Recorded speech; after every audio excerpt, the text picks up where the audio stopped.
So we'll be launching right in, and before we do so, I wanted to just make a note that the information in the seminar, it's been compiled for your reference with the intention of providing information in as unbiased a manner as possible. I think it would be disingenuous to say that we're going to be completely unbiased, because everybody has different backgrounds and biases that they're coming from. But we wanted to present as much as we can the arguments both for and against each proposition, and most importantly, just provide information in terms of what's actually included in them.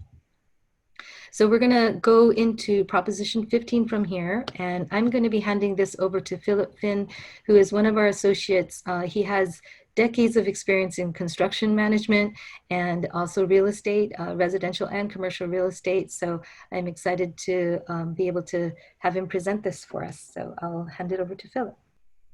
Thank you, Jane. Thank you very much. Yes, I agree. We want to present all of our material today in an unbiased fashion, but I think it's important that we all remember that the most important thing about understanding these propositions is what we do after, and that is to vote. It's very important that we all go out and vote our hearts on these propositions and exercise our rights. So I'm going to be presenting Proposition 15 today, and this proposition is called the Tax on Commercial and Industrial Properties for Education and Local Government Funding Initiative. It tries to deal with what are perceived as some inequities in Proposition 13.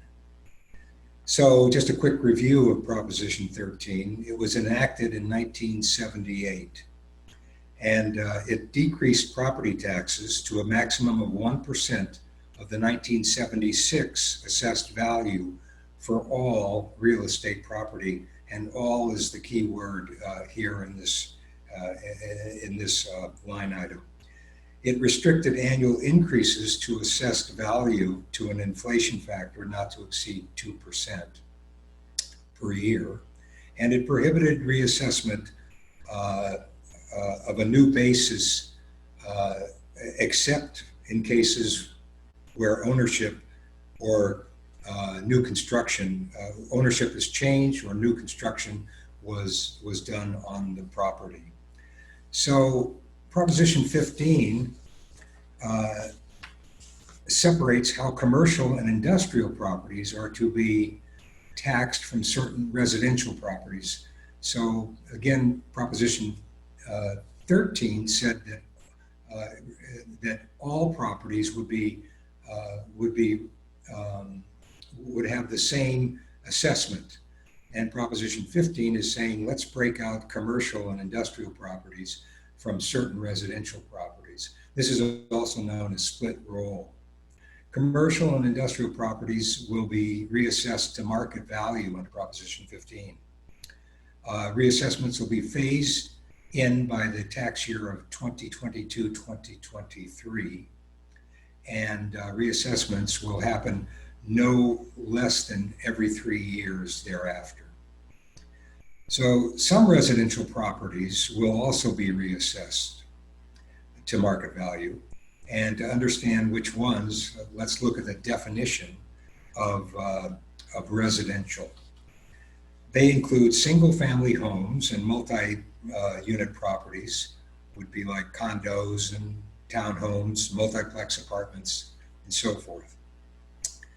Properties zoned commercial and industrial, but used as long-term residential, they could be qualified as residential. And mixed-use properties would also be reassessed for the portion that was commercial or industrial versus the residential, which would remain assessed per Proposition 13.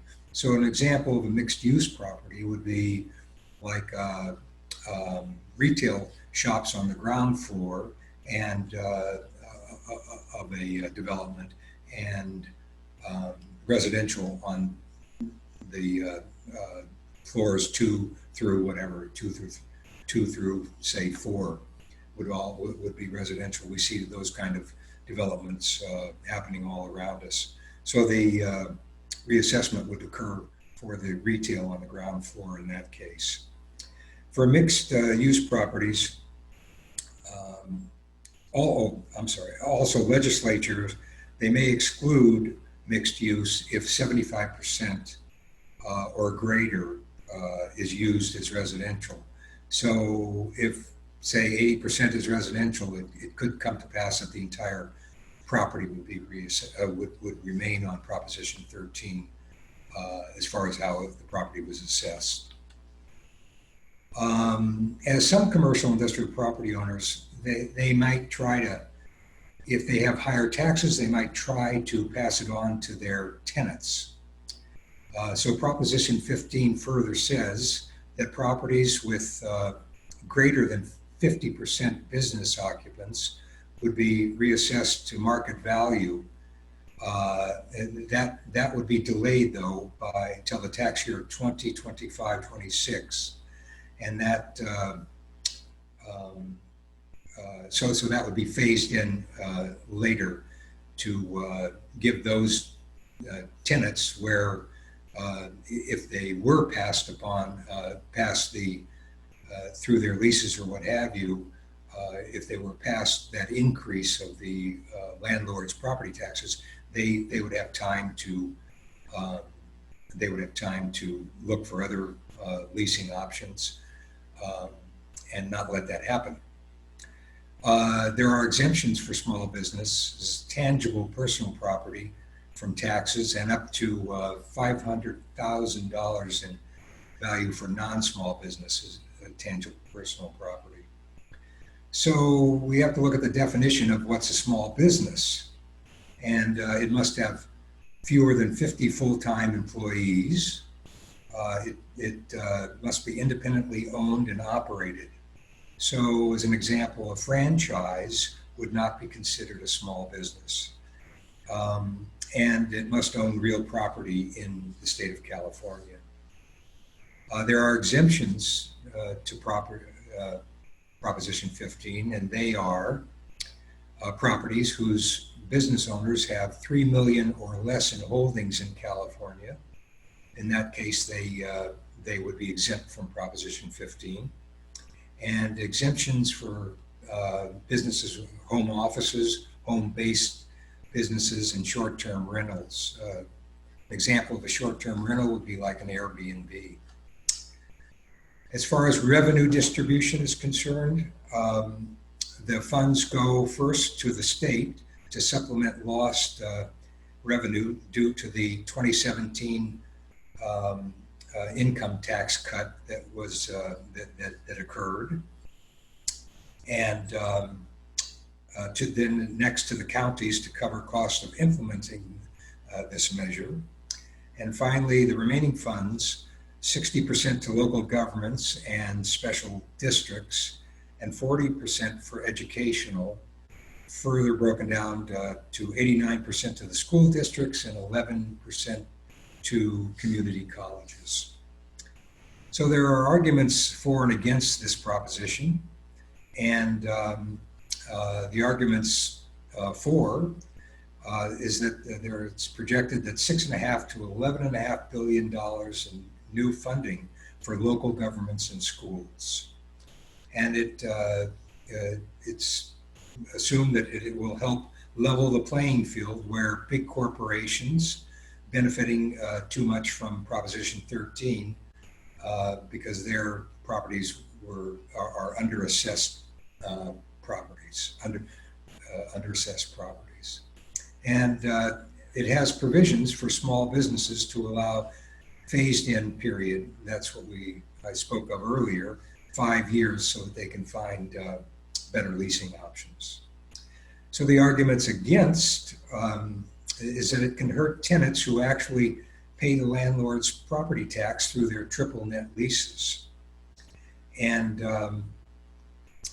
for non-triple net lease situations, property owners may still pass costs on to tenants by increasing rents. And this is another argument against. Some say that higher tax increases will eventually get to hit everybody through cost of living increases, such as food and utilities and so forth. Another argument against. Some say it gives more reasons for businesses to leave the state and find properties, outside of California. And some say that it may even eventually pave the way to get rid of Proposition 13 altogether. And then there are organizations that we would like to show you that are in favor, and organizations that are against. Here, the ones in favor, you can basically see, as far as I can tell, they seem to be characterized, I guess, in general, I would say by their pro-individual over business. And then the next slide, please. The organizations against, if you look at these organizations, I think it's, you could probably say that they are characterized as pro-business over the individual. It might be a simplification to say that, but that's basically, if you looked at a general idea of where these businesses are coming from, that's what you might discern. So that's Proposition 15, and I'm going to turn it over to George and Jean for Propositions 19 and Propositions 21.